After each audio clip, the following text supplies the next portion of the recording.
여러분 안녕하십니까? 12월 넷째 주 복지TV 전남방송 뉴스 전해드리겠습니다. 먼저 전남 각 지역의 주요 뉴스 전해드립니다. 문화예술은 소통과 공감의 언어로 사람 사이를 연결하는 매개체입니다.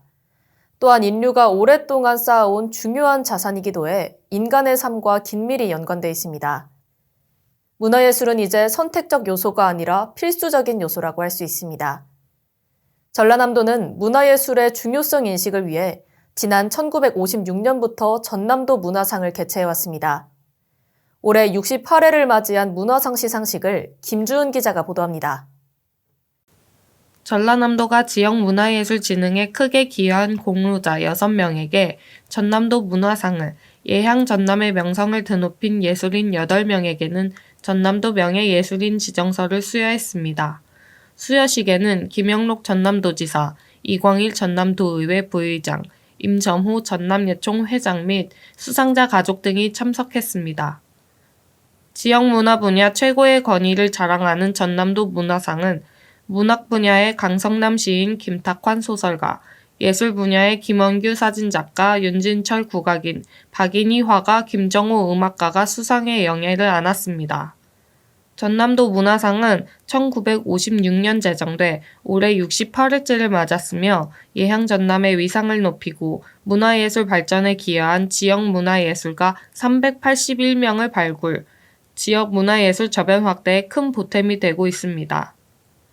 또 15년 이상 꾸준히 예술 활동에 매진하면서 뛰어난 예술적 성취와 사회 기여를 통해 전남의 명성을 드높인 문학의 김정재, 국악의 서정미, 무용의 황경하, 사진 원수칠, 서예 임용훈, 한국화 박용규, 박채배, 김은옥 8명의 예술인이 명예예술인으로 지정됐습니다.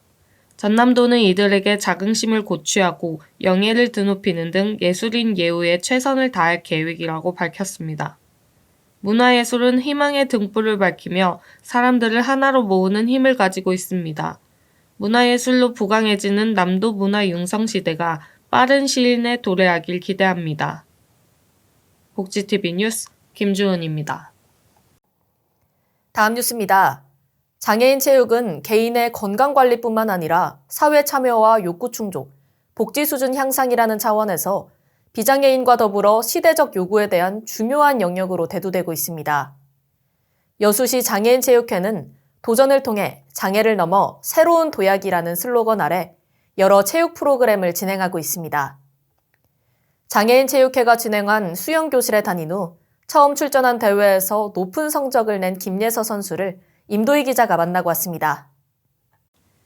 여수시 장애인 체육회는 체육을 통한 지역 장애인들의 삶의 질 향상을 위해 노력하고 다양한 장애 유형을 고려한 맞춤형 지도를 통해 더 많은 장애인들이 스포츠 활동을 즐길 수 있도록 장애인 생활체육 활성화에 힘쓰고 있습니다. 현재 주 2회 수영 수업을 진행 중에 있지만 수영장 레인 배정과 수업이 가능한 요일의 제한으로 추가적으로 수업 개수를 늘리기가 참 어렵습니다. 도시관리공단과 수영장 레인 그리고 사용 가능한 요일이 원활하게 조율된다면 참여하는 인원을 최대한 수용해 수업을 진행할 수 있다고 생각합니다. 현재는 청소년 발달 장애인 대상으로 수업이 진행되고 있지만 향후 다양한 연령대와 다양한 장애 유형의 장애인분들이 수영 수업 참여 기회가 생기고 참여를 통해 건강한 삶 그리고 장애인 체육에 대한 흥미가 생겨 수영 종목이 더욱더 활성화됐으면 좋겠습니다. 지난 봄 열린 제18회 전국 장애학생 체육대회에 처음 출전한 김예서 선수는 여자 초등부 배영 100m 부분에서 3위라는 성적을 거뒀습니다. 여수시 장애인 체육회가 주관한 발달장애 유청소년을 위한 수영교실에 꾸준히 다닌 결과입니다. 아이가 양쪽 신체적으로 좀 불균형이 많아요. 양쪽 아킬레스건도 짧고 해서 까치발을 많이 들었고 또 척추측만증이 오려고 해서 어깨도 많이 구부러지고 이런 부분이 있었는데 수영을 하면서 일단 유지가 되고 더 진행이 안 되고 있거든요. 가장 좋았던 건 수영을 배우려고 처음엔 갔었는데 수영보다도 더 좋았던 게 아이가 스스로 옷을 벗고 목욕도 하고 샤워도 하고, 그리고 좀 사람들이 많은데도 불구하고 직접 티켓팅도 할 수 있고 조용히 있을 수 있고 줄을 서서 뭔가를 할 수 있다는 거. 수영은 기능 회복에 효과가 있는 것으로 나타나 척수장애인, 절단 및 기타 장애인, 뇌성마비인, 자폐 스펙트럼 장애인 등 많은 장애인들에게 가장 자연스러운 형태의 운동치료 및 재활의학 수단으로 이용되고 있습니다. 루스칸 루미시 증후군과 자폐 스펙트럼 장애를 앓고 있는 김혜서 선수 역시 재활을 목적으로 수영을 시작했습니다. 장애인 체육회 수영교실을 다니기 시작한 후로는 수영뿐만 아니라 누군가를 도와줄 수 있다는 것과 규칙이 중요하다는 것 또한 배우면서 사회적 관계와 자존감도 키울 수 있었습니다. 그러나 아직 장애 선수들에 대한 환경이 열악한 것은 지울 수 없는 사실입니다. 전문 선수로 활동하기 위해서는 시에서 지원하는 수업의 수가 현저히 적습니다. 또한 수업에 대한 적극적인 홍보도 부재해 선수로서의 길을 찾기가 쉽지 않습니다. 앞으로 장애인 체육 진흥을 위해 지자체의 지원이 지속적으로 확대되길 바랍니다. 복지TV 뉴스 임도희입니다. 다음 뉴스입니다. 쑥은 국화과에 속하는 다년생 초본 식물로 우리나라를 비롯한 동아시아 지역에서 자라는 약초입니다. 쑥은 다양한 영양소와 항산화 물질이 풍부해서 건강에 좋은 효능을 가득 담고 있습니다. 한평군은 한평쑥의 우수성을 본격적으로 알리기 위해 쑥 가공센터를 개소했습니다. 이영춘 기자가 전해드립니다. 한평군이 명품 쑥 가공센터 개소식을 열고 본격적인 운영에 돌입했습니다. 쑥 가공센터는 농촌 신활력 플러스 사업의 일환으로 총 사업비 14억 5,900만 원을 투입해 조성됐습니다. 쑥 전체리 떡 가공을 위한 최첨단 설비 139대를 갖추고 있습니다. 센터는 한평의 신소득 작물인 유기농 쑥을 활용해 다양한 쑥떡 제품을 생산, 가공하고 체계적인 생산 공정을 통해 고품질의 쑥떡을 개발 보급합니다. 또한 이날 개소식에는 김순희 한살림 광주생활협동조합 이사장이 고향사랑 기부제 활성화를 위해 200만 원을 기탁하며 지역사랑에 의미를 더했습니다. 이상익 한평군수는 명품 쑥 가공센터는 한평군의 농업 경쟁력을 한 단계 높이고 지역 농민에게 새로운 소득 창출의 기회를 제공할 것이라며 한평 쑥떡이 전국을 넘어 세계적으로 사랑받을 수 있도록 최선을 다하겠다고 밝혔습니다.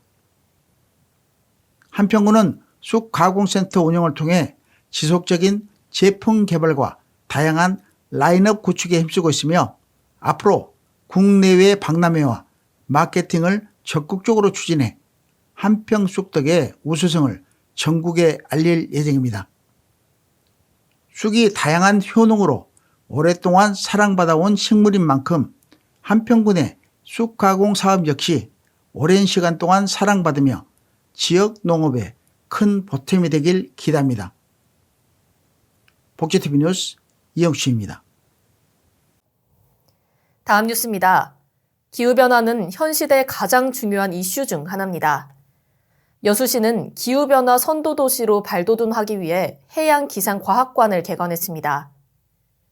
이번에 문을 연 기상과학관은 해양도시 여수에 걸맞게 국내 최초 해양을 주제로 하고 있습니다. 개관식 현장을 김재상 기자가 보도합니다. 여수시가 국립여수 해양기상과학관을 개관했습니다. 국내에서는 최초로 해양을 주제로 한 기상과학관이며 광주지방기상청이 운영합니다. 시는 이번에 문을 연 기상과학관이 2026 여수 세계섬 박람회와 연계한 새로운 관광 컨텐츠로 자리잡고 기후변화 선도 도시로서의 위상을 제고해 줄 것으로 기대하고 있습니다. 기상과학관은 전시관과 특수 영상관 등 다양한 전시와 교육, 과학 문화를 경험할 수 있는 공간으로 꾸며져 관람객들에게 바다 날씨와 관련된 기상과학 원리부터 해양과 기후변화의 연관성까지 폭넓은 이해를 제공할 예정입니다. 날씨 놀이 체험관에서는 바람과 강수, 천둥, 번개 등 기상현상의 기본 원리를 신체 놀이로 배우는 체험이 가능하며 해상 기상현상관에서는 태풍의 강도에 따른 바람 체험과 높이에 따른 파도를 직접 만들어 볼 수 있습니다. 또 해양 기상 관측관에서는 기상 요소를 관측하는 원리와 다양한 해양 기상 관측 장비를 만날 수 있으며 해양 기후 변화가는 바다와 기후 변화의 관계를 이해하고 기후 변화의 심각성에 대한 인식을 돕습니다. 특히 특수 영상관은 직경 12m의 입체구 공간으로 우주와 지구, 바닷속 가상 현실을 체험할 수 있습니다. 해상 기상을 주제로 한 최초의 기상과학관인 만큼 해상 기후와 교육 문화 공간으로 미래 성장 세대에게 좋은 체험의 기회가 될 것으로 보입니다. 복지TV 뉴스 김재상입니다. 다음 뉴스입니다. 장애가 있는 학생들에게 꿈을 향한 도전과 희망의 길을 열어주는 특별한 장학사업 제7회 꿈키움 장학금 수여식이 순천에서 열렸습니다. 전남 지체장애인협회 정영도 순천시 지회장의 주도로 시작된 장학사업은 장애인도 사회에 기여할 수 있다는 것을 보여주고 있어 더욱 의미가 깊습니다. 김란 기자가 보도합니다. 전남 지체장애인협회 순천시 지회가 주관한 꿈키움 장학금 수여식이 순천시 어울림체육센터에서 개최됐습니다. 꿈키움 장학사업은 단순히 학업 성적이 우수한 학생에게만 주어지는 장학금이 아니라 장애가 있는 학생들에게 실질적인 도움이 되도록 마련된 장학금입니다. 올해로 7회째를 맞은 꿈키움 장학금 수여식은 노광규 순천시장, 순천시의회 최미희 의원, 전남지체장애인협회 김종택 협회장 등의 4분이 참석한 가운데 표창장 수여, 장학금 및 장학증서 수여, 축사와 기념촬영 순으로 진행됐습니다. 노광규 시장은 축사에서 지체장애인협회가 장애인 사회복지뿐만 아니라 지역사회의 모든 이웃을 함께 도우려는 마음이 진심으로 감사하고 자랑스럽다며 이 같은 나눔과 배려가 순천을 더욱 따뜻하게 살기 좋은 도시로 만들어가고 있다고 전했습니다. 지체장애인협회는 장애인을 위한 지속적인 지원과 나눔을 통해 긍정적인 영향을 미치고 있으며 앞으로도 더 많은 학생이 자신의 꿈을 이루는 데 필요한 도움을 제공할 예정입니다. 꿈키움 장학사업은 장애인들이 사회에서 더욱 존중받고 꿈을 실현할 수 있는 기반을 마련하는 중요한 계기가 되고 있습니다. 복지TV 뉴스 김란입니다.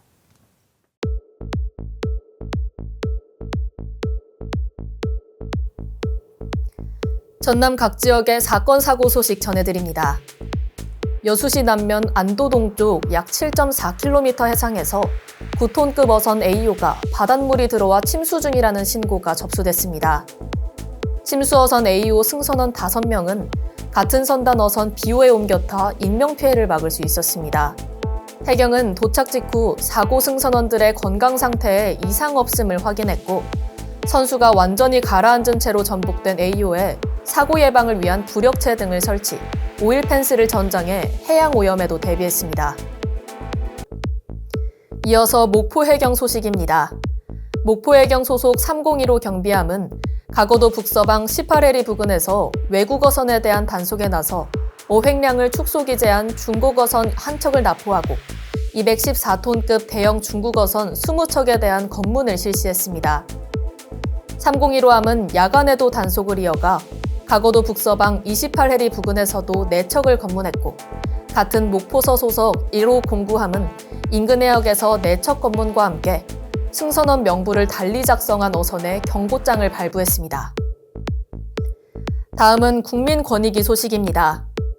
국민권익위원회가 716개 공공기관을 대상으로 시행한 2024년도 공공기관 종합청렴도 평가 결과를 발표했습니다. 이에 전남도 교육청은 청렴 체감도에서 지난해와 같은 3등급, 청렴 노력도는 지난해보다 한 단계 하락한 3등급을 기록해 종합 3등급으로 지난해보다 1등급 하락했습니다. 또 광주시 교육청은 청렴 체감도에서 전국 17개 시도교육청 중 가장 낮은 종합 4등급을 기록했습니다.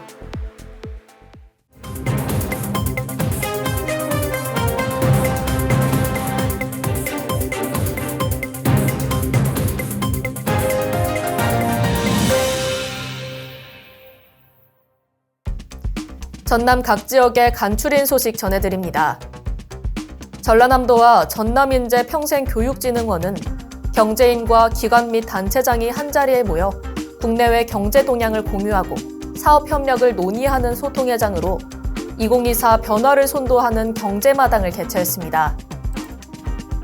행사에서는 트럼프 2.0 시대의 저자 박종훈 지식경제연구소장이 트럼프 시대 한국 경제에 미칠 영향과 대응 전략이라는 주제로 특강을 진행해 참석자들의 높은 호응을 얻었습니다. 다음 소식입니다. 순천시가 광주 전남 최초로 가곡 액화수소 충전소 운영을 시작했습니다. 충전소는 2기의 충전기가 설치돼 있으며 시간당 120kg의 수소를 충전할 수 있습니다. 이는 버스 기준으로 하루에 120대를 충전할 수 있는 용량입니다. 시 관계자는 대한민국 생태수도 순천에 걸맞게 앞으로도 친환경 수소차 보급 확대를 위해 최선을 다하겠다고 밝혔습니다. 다음 소식입니다. 고흥군과 전남개발공사가 전남형 만원주택 사업 시행을 위한 업무 협약을 체결했습니다. 고흥군에 들어설 만원주택은 고흥급 성촌리 일원에 위치하며 군청, 등기소 등 행정기관과 대형마트, 병원, 약국, 어린이집 등 생활 편의시설이 밀집돼 있어 청년과 신혼부부가 가장 선호하는 입지 조건을 갖추고 있습니다. 다음 소식입니다. 전라남도와 전남 청소년 미래재단이 2024 청소년 지도자 소통 공감대회를 개최해 청소년의 행복한 성장을 위해 협력하기로 했습니다. 행사에서는 우수 청소년 지도자 유공자 표창, 심장을 울려라 릴레이 강연을 통해 소통과 공감을 끌어내 참가자들에게 큰 호응을 얻었습니다. 지금까지 간추린 소식 전해드렸습니다. 다음으로 다양한 트렌드 정보를 소개하는 트렌드 열람실, 방효정 캐스터가 전해드립니다.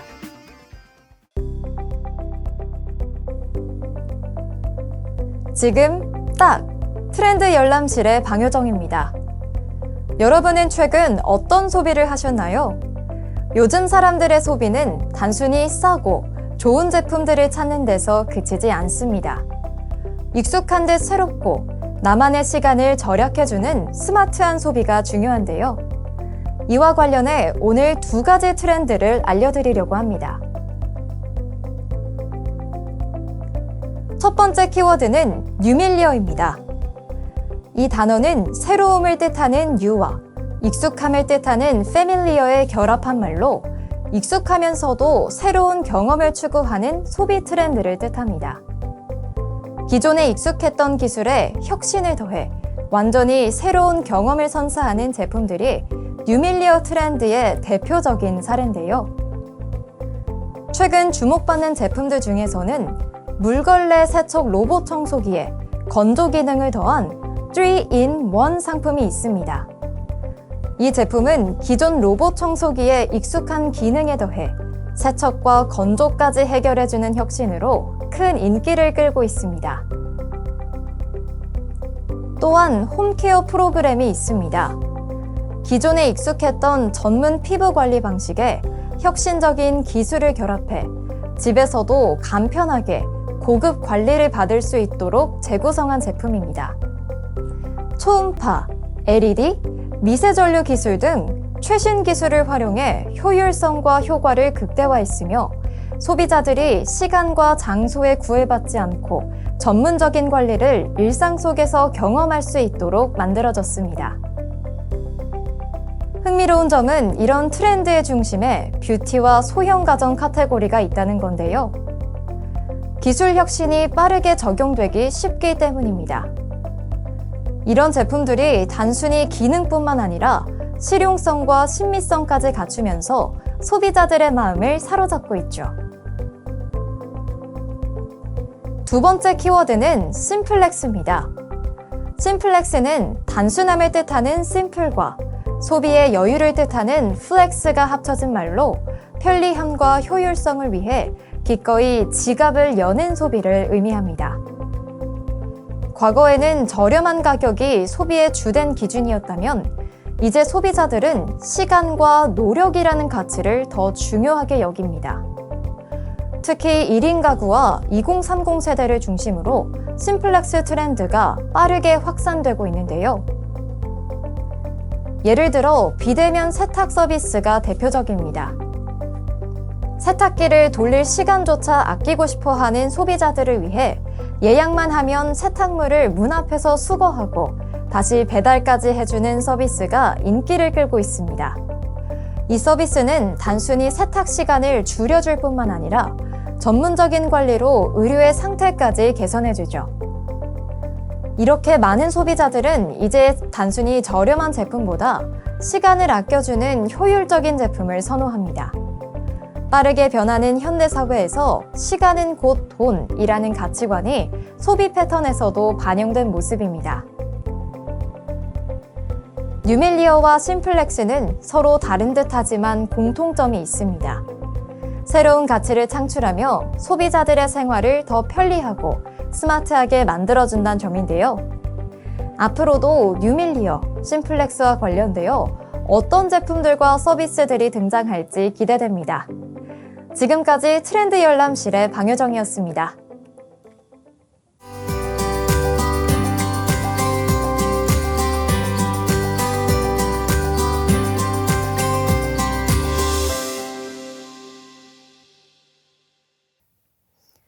문화가 소식입니다. 물은 낮은 곳으로 흘러 종착지인 바다를 이룹니다. 흐르고 모이며 증발해 다시 비로 내리고 대지를 적시며 모든 생명의 성장을 돕습니다. 이는 불교의 윤회 사상과 같습니다. 인간의 삶도 마찬가지입니다. 물결의 다양한 변화 역시 인간의 삶과 닮아 있는데요.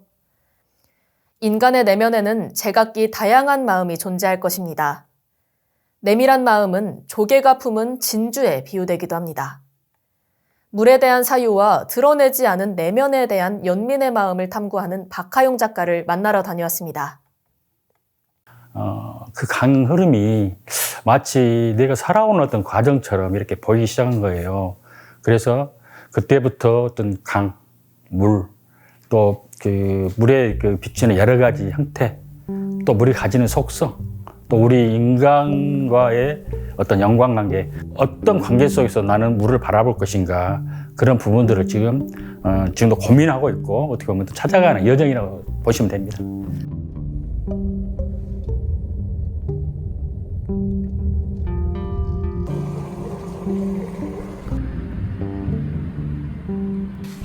박하용 작가는 물과 진주를 사유하며 인간의 삶과 내면을 독창적으로 담아냅니다.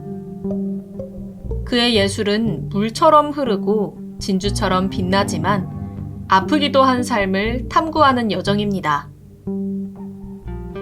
물은 낮은 곳으로 흐르며 생명의 순환을 돕습니다. 작가는 이를 불교의 윤회 사상과 연결해 인간의 삶이 흐름 속에서 태어나고 죽음을 반복하는 여정임을 상기시킵니다. 그 물이 흘러가는 그 과정을 보면 빛에 따라서 그 다양하게 그 빛이 이렇게 우리 시선 속에 들어오잖아요.